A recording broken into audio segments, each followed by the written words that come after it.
Good morning, folks. MilkmanAl here. Welcome to another way too early speculative video for Path of Exile's 3.15 Expedition League.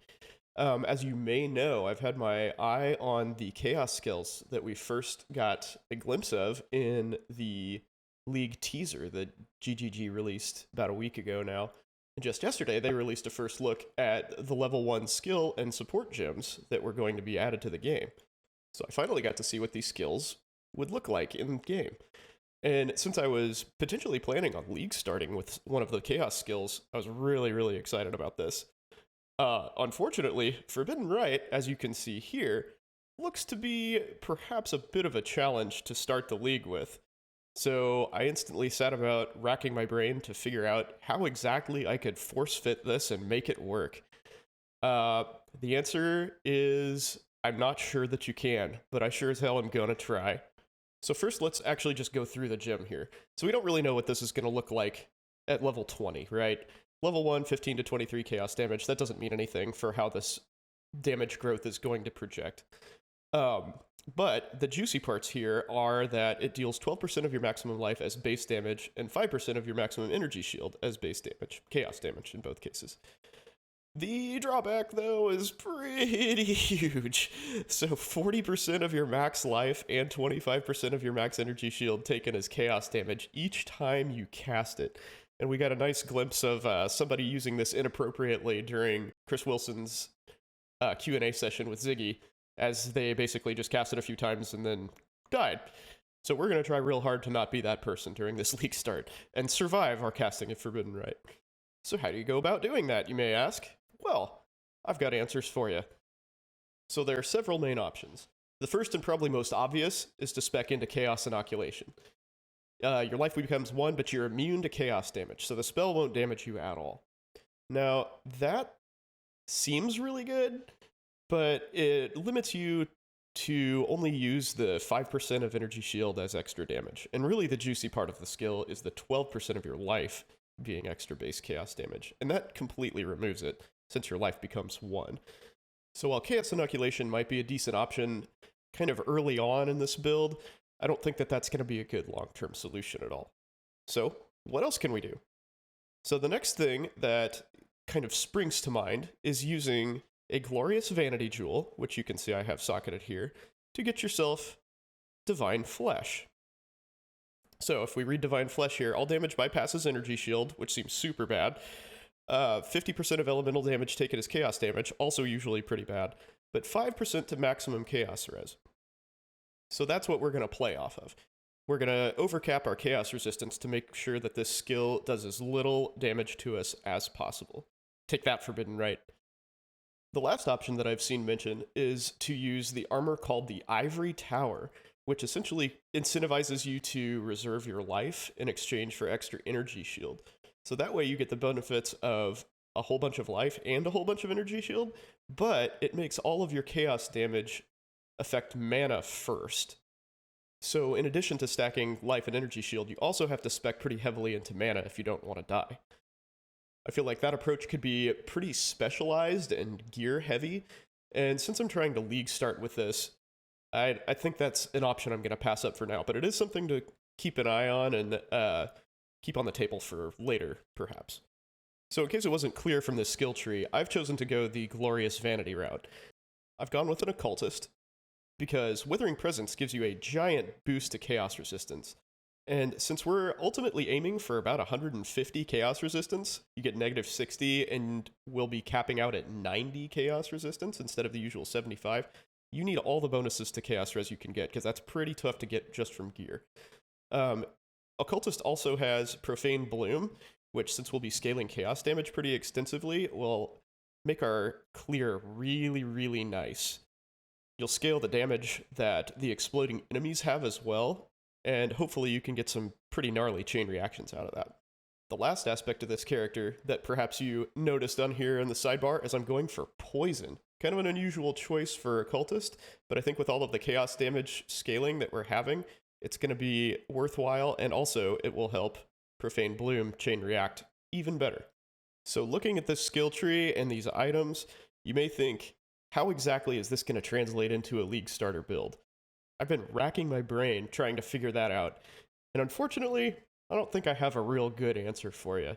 So, I mean, all of the things that you need here are at least moderately expensive. So, a Glorious Vanity is going to be tough to come by at the beginning of the league. All of these cluster jewels, well, they shouldn't be super expensive, still going to be tough to come by for a new league started character.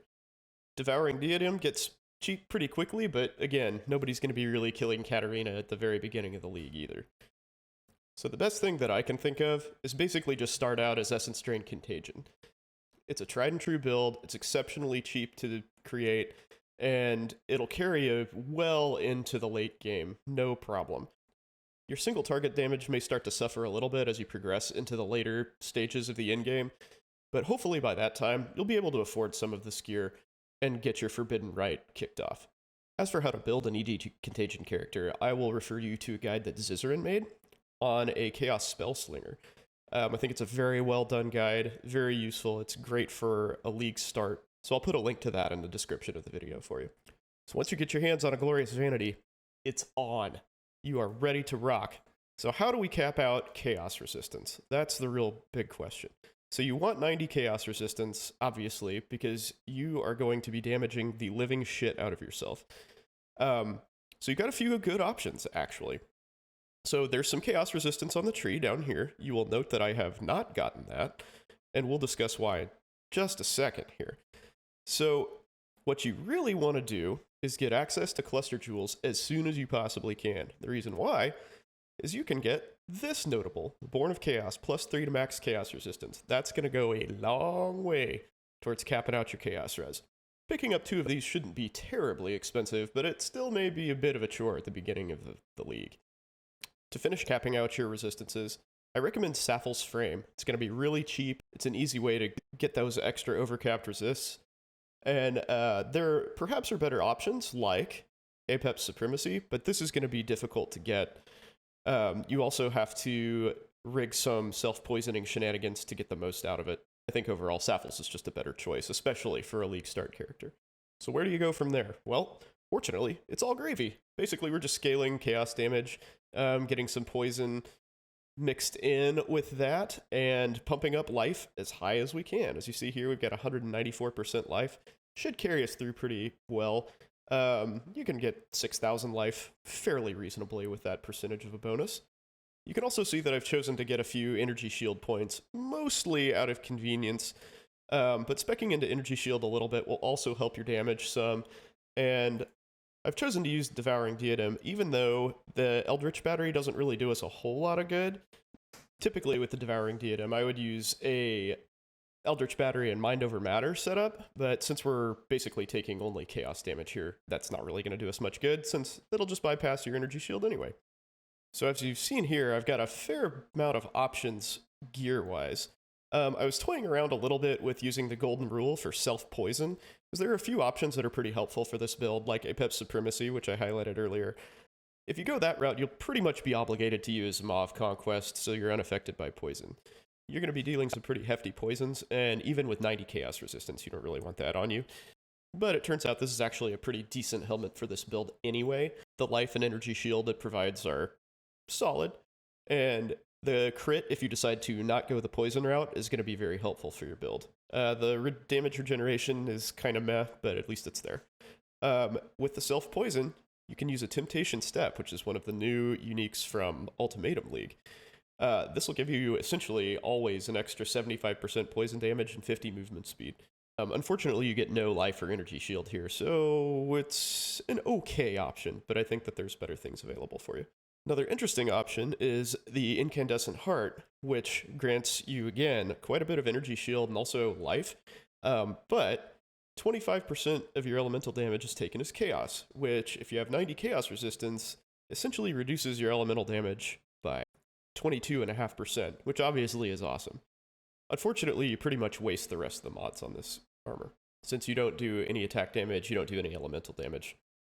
Another option you should definitely consider is Cadigan's Crown, which is a new unique for this league, the Expedition League. This makes it so you don't ever deal critical strikes, which we're not going to anyway because we're poisoning. It gives you Battle Mage. Now, the reason that Battle Mage is quite nice is that Obliteration does quite a bit of damage, actually. and gives you some additional Fizz to Chaos conversion. So just for shits and giggles, I mocked up an Obliteration Wand with Battle Mage on it, as you can see here. And it increases your damage pretty substantially by, 40,000? So that's roughly 7 or 8% or so. Hey, not going to hurt. I think overall, the Devouring Diadem's probably a better option for this build, just because it grants more survivability and also allows you to have more auras more easily. But if you lean into that a little bit more heavily than just simply having an Obliteration Wand, maybe that'll give you even better results. So give it a shot, see what happens. As for skills, we're really going to take advantage of Forbidden Rite's self-damaging characteristics. So, Dark Pact here is just a placeholder, basically. These actually are probably also placeholders. I think these will be the supports that you want to use, but, again, with GGG's nerf promises, everything is subject to change. But I think all of these will pretty much stay the same. You'll still want Malevolence, Herald of Agony. I have Temp Chains on Blasphemy. Seems like a good way to prevent some damage from stuff getting close to you. You'll have to figure out a different way to get Despair on your enemies, which, in this case, I have chosen to link it to cast when damage taken. Got Flame Dash for movement skill, Arcane Surge, not going to hurt. I've also got Essence Drain hooked into cast when damage taken, and Soul Rend. A little bit of extra poison damage. You'll note that both of these actually hit, so they can poison, in addition to doing their normal damage over time. So this is just some extra single target bonus. Since Forbidden Rite, it appears that Forbidden Rite is only going to fire one projectile at single targets. The extra projectiles come when there are multiple enemies around. So bosses with adds, you'll probably be fine. Solitary bosses, it might be a different story. So you'll need all of the help that you can get. As I mentioned, I plan on leveling as an Essence Drain Contagion character, probably with Spellslinger, so this will be a very easy conversion to make. I'll already have Contagion and Essence Drain fired up. Maybe Soul Rend, depending on how my mana reservation works, but I think probably just ED and Contagion will be on board. And then we'll add in Forbidden Rite as gearing allows. Unlike most builds, Pantheons will actually be a pretty good benefit for you. So, Soul of Solaris, the physical damage reduction is actually a pretty big deal. So we reduce elemental damage and chaos damage to next to nothing just because of Divine Flesh. So we'll need some physical damage reduction thrown in as well. And this is just the ticket. As noted, single target is probably where this build is going to suffer, so the extra 6% damage reduction when there's only one big boss around is excellent, and the less area damage will help you stop getting shotgunned. Since the vast majority of the damage that you'll be taking is chaos damage, Soul of Shikari is super helpful, because it reduces chaos damage taken. Hey, what could be better?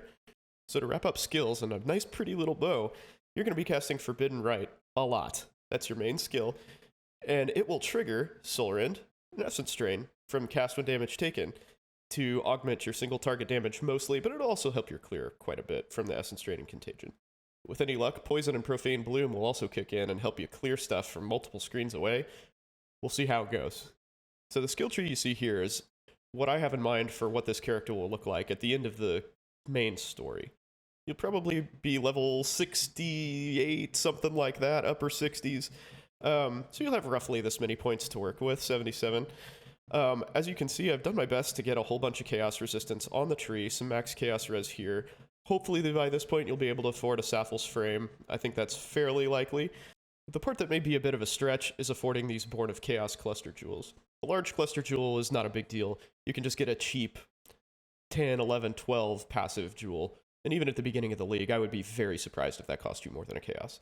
So in terms of ascendancy points, you can see that I've gone Void Beacon and Withering Presence as soon as possible, so we can jack our chaos resistance up and make Forbidden Rite more viable.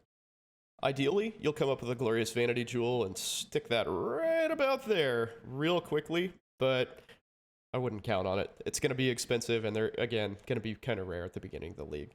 So you'll have to make do with simply boosting your chaos resistance as much as you can outside of the Glorious Vanity.